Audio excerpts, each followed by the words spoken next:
Ladies and gentlemen, EE PowerTalk, episode 7. My name is Eli. EE PowerTalk. My name is Elvis. Or you can call me Daddy Blessing. Watu wananiuzaga hiyo daddy, mimi ni baba yenyu. Ni mwaigua. Nilikuwa najiita Elvo Maktush. Nilikuwa na text dem namwambia sasa ni Elvo Maktush. And a nice bro, see, I never told you I used to write love letters. Yo. Unakumbuka zile love letters za nini? Right, by the way, that's why I was a very good simp. You know, one thing about me personally, I wasn't very lucky with women back in high school. Because what do you mean very no, okay, is it an access problem or is it a verbal problem? I think it was access because maneno nilikuwa nazo lakini ile nini the oomph mwanzirisho kianzirishi kitatanishi. Unajua nilikuwa na I was starting but you know the process in the leeway now to getting what I wanted was very difficult because of the factors affecting trade in sub-Saharan. ECOWAS. The issues that they were still the same, like drought, lack of sufficient resources. Kwanza resources. Emphasis on resources. Poor infrastructure. That made you not be able to travel. Yes, competition from other neighboring communities. Warring communities. Lack of water. Communication barrier. So now, with that, at least you with Maktush, you head your way. So now what I used to do is, with my confidence and all that, I used to also write letters for other people to woo their girlfriends. Nalipo hapa. Ukinilipa so 2 so 3 na kukraftia kaleta, so I would have something for weekend. And nilikuwa nasomea day school, so it's a win. Kuna gucha maneno. Nilikuwa naangalia tu hivi, imeenda hivyo, mtu ame na ni kazi yangu. Hey, good lord, nilikukosea wapi? Me I think but that's every man has that story. Mimi nilikuwa naandika, unaona hizi letters za mafans. Yes. Mnaambiwa muandike, andika ka message hapo. So when the girls from the other school responded, mostly I used to get responses from schools like Bishop Gati Mungandu.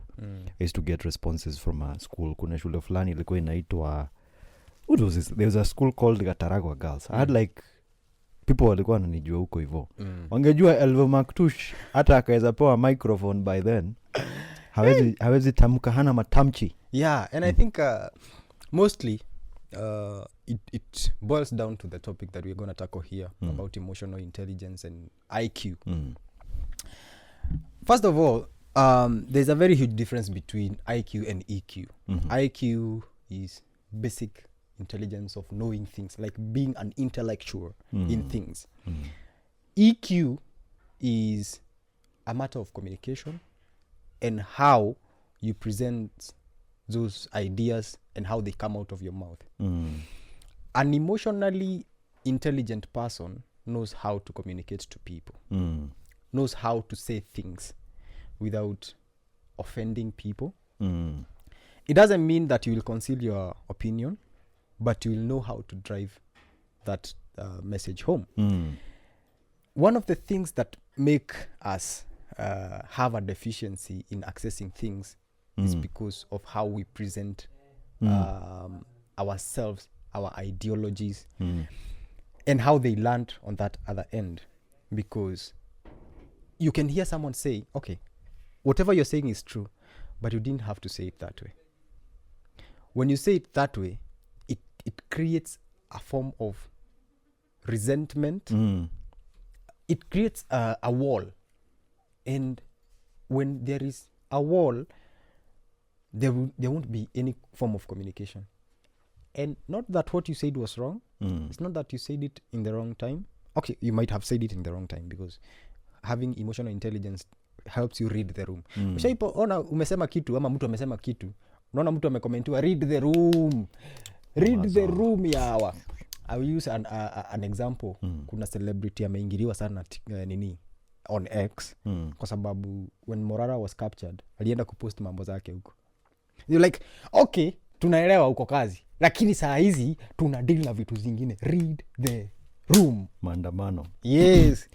If you are a creator na ulikuwa unaongea about stories zingine. Read the room. That is emotional intelligence. Knowing when to shut up, when to say some things, and when not to say it.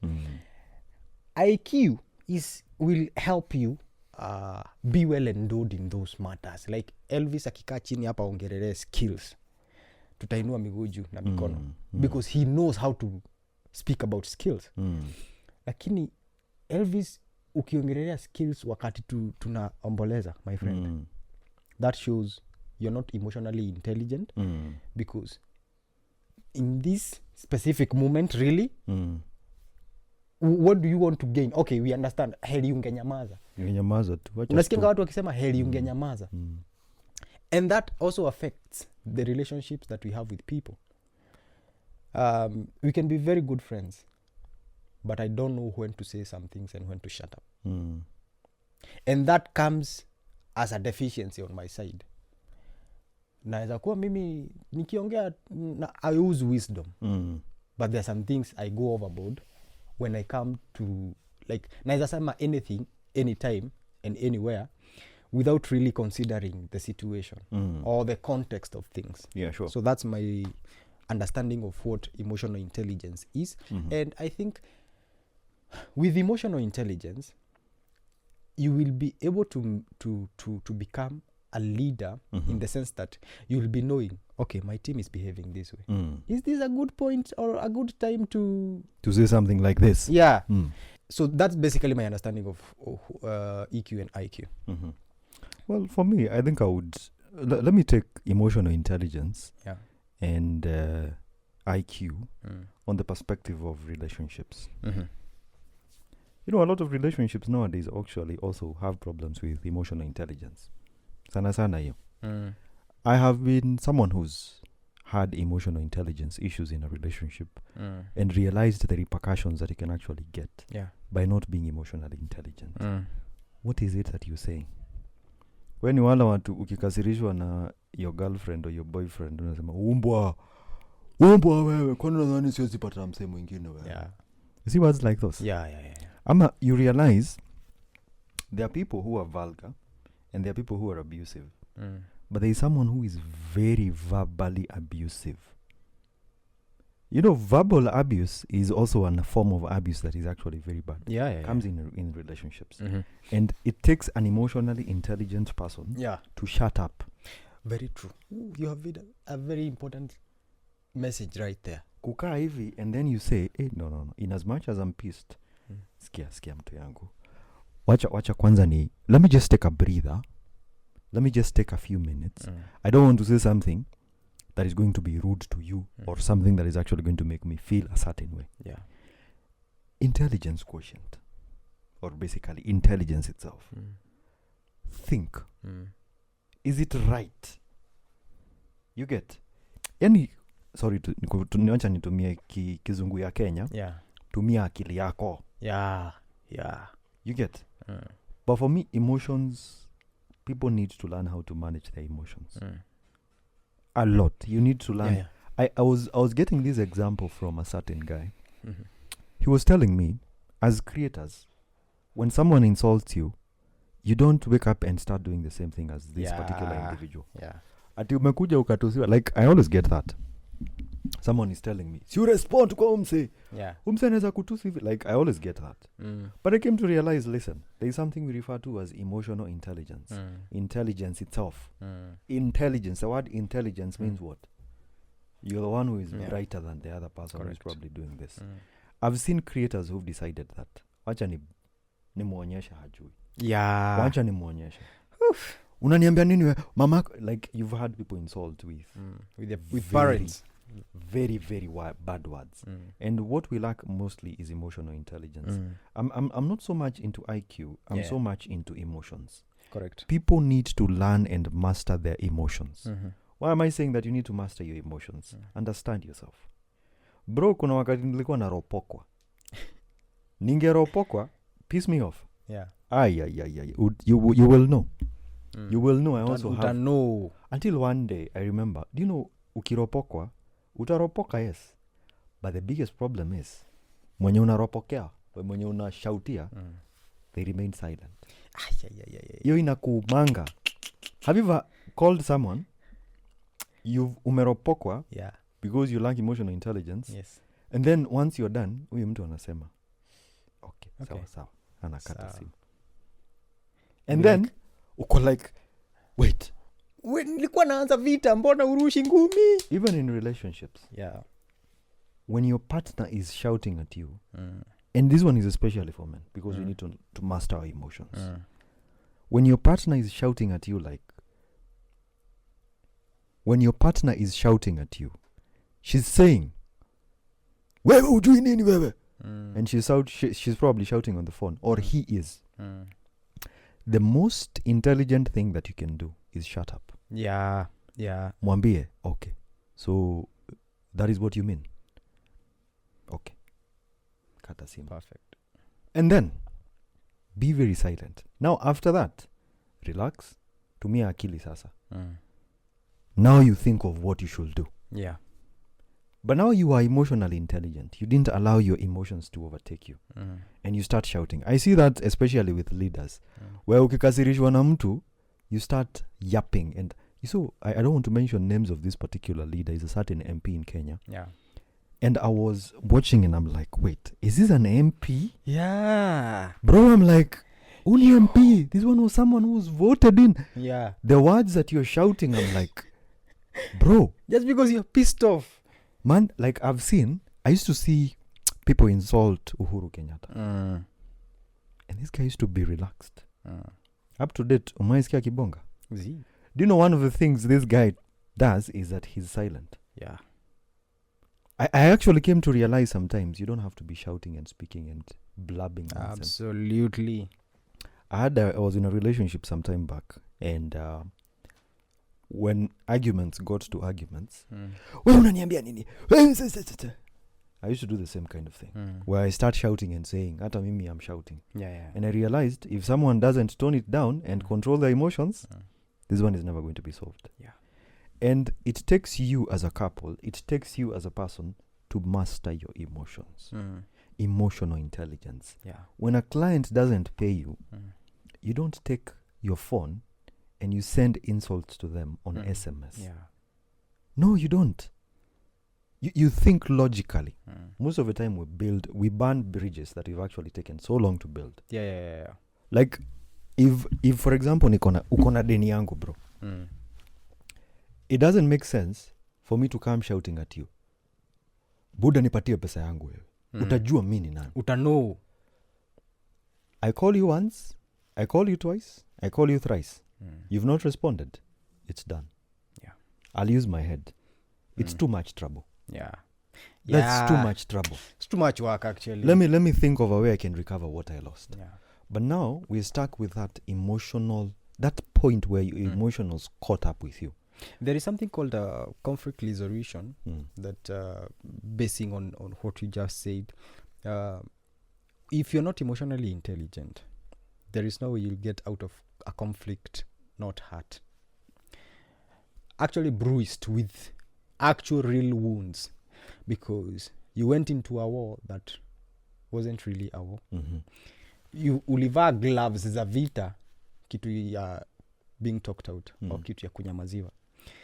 Being emotionally unintelligent is what triggers you to be a person that is not agreeable to anything, that cannot listen, thinking that you're always right. By the way, that's one trait of knowing that this person is not emotionally intelligent.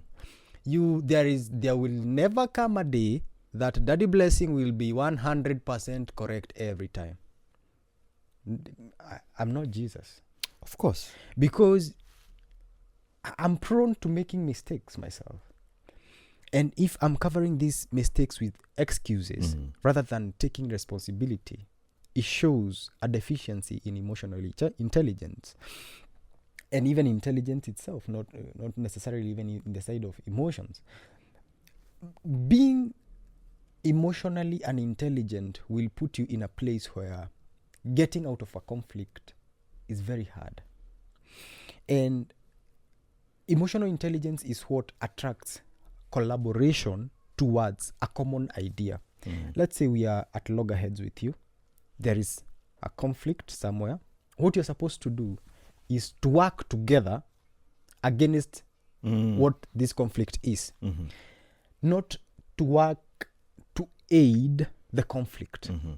Because many people who are not emotionally aware of themselves or intelligent, they aid the conflict. I'm supposed to help you as you help me. The enemy is the conflict itself. Of course. Why we are fighting? Why are we fighting? Yeah. Who stepped over the other person? I'm the one? Okay, I apologize. Or am I supposed to turn away from a certain behavior? Okay, I will turn away from a certain behavior. Have I messed up? You will mess up every time. You will go wrong every time. But every time you go wrong, you are in defensive mode, you'll never solve anything. When you are a leader, when you are a leader, if your emotions are off, there is no way you'll get a team to work together towards whatever goal that you have. Because they'll be like, okay, huyu ni ule boss wetu wa mafeelings. Anaongea vibaya. Anaongea vibaya. Hebu jaribu kukosa kuhit target uone.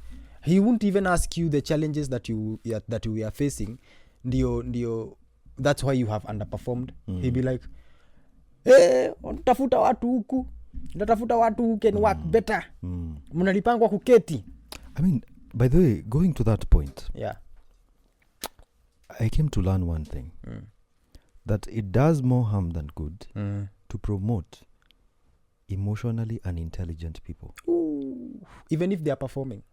Bro, like, I think right now, the merit in leadership is not even how intelligent you are. Yeah. Actually, look at majority of the leaders we have. These are guys who never used to perform so well in school. Yeah. But these people have control over their emotions. Yeah. And that is why someone is going to be a president. I was thinking of, if you're not emotionally intelligent, you realize that in as much as you're rich, that wealth will actually, it'll disappear haraka sana. Yeah. Because first of all, I came to realize that if you put your emotions first, it blocks the aspect of you using even your head. Absolutely, because imagine a person who is emotionally unstable or not intelligent having a war with someone. They will use those resources to make sure that this person will perish. That's why unaona some people paying for people to be sodomized. That is lack of emotional intelligence. Deal with men like men. You know, that shows you're a coward. I like, I don't know, but personally, even thinking about that whole story, bro, I'm like, wacha ninyamaze, because it's sad. That's an insecure person to begin with. An insecure person who has wealth and authority that he fears he will lose. And I think people need to first understand emotional intelligence, because even just if you think about, have you ever heard, did you see of this lady who was a doctor who committed suicide? This lady is a doctor. Oh yeah. Anapushiwa by her seniors to do more shifts. Oh, you saw the story? The Vika story. That chick. Yeah. And I remember there's a friend of mine I follow on TikTok. He's a doctor too. And he was sharing the story. And you could see the sadness. Yeah. If we are to promote private and the public sector, we need to have emotionally intelligent leaders. Yeah. If you listen to a story by Nelson Mandela, you realize that he's going to say that his father was like the leader in a certain... he was the leader of... I don't know, something like that. It was like something on the villages. Yeah. And you used to hear that the guy used to... Most leaders in Kenya want to be heard first. Yeah. But logically, leaders speak last. They want to give each and every person a chance to speak. It shows how intelligent you are. Yeah. And you don't have, like, if something is bothering you, have you ever realized how a primary school teacher wakikeleleshana na bibi yake asubuhi au mabwana yake asubuhi, analeta hizo ma feelings shule kwa watoto? I mean, these are, and then you hear someone, like, you've ever heard of someone who's beaten the child to death? Yeah. Emotional intelligence. You're not able to control your emotions. Your anger. Same case with relationships. Bro, there's a time nearly travel saa 8 usiku. Let me give you that story. My oh my. Dem fulani anichukuli phone and we've been dating for like 3 years. Yo. And I'm telling you, I just felt stupid. I honestly thank that chick because she really opened my mind. Yeah. Lisa, what the hell have you been doing? I don't want to listen to anything that you have to tell me. And I realized, oh my goodness, this is how people go and commit weird things and whatever. They do things to people just because you're unable to control your emotions.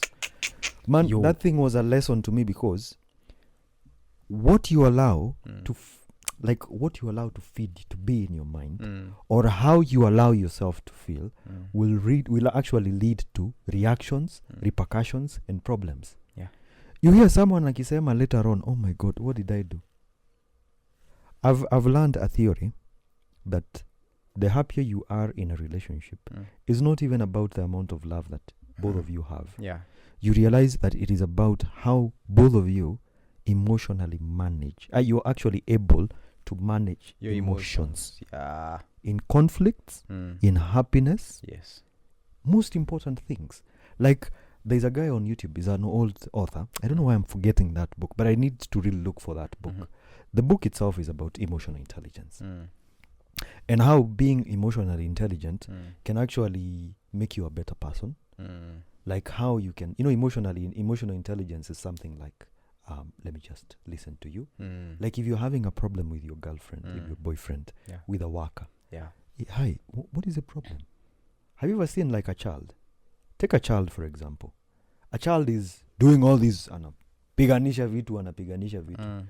You can react by slapping the child. But what if you just go and ask the child, hey, hi, what's the problem? What is bothering you? Come talk to me. Then sit here. Let's talk. Let's have a conversation. Yeah. As compared to someone, sasa huu ni nini? Yeah. Mimi nitakuua wewe. There are people who've been raised like that. Yeah, anajua ukiguza sahani ya wageni unakufanga. By emotionally unintelligent parents. You realize that someone has been raised by parents who've been like, wewe fala wewe punda wewe. Like someone like that. Someone at 27 has those traumas. And as I said earlier in the previous video, we learn how to be parents and how not to be parents. Yeah. Emotional intelligence.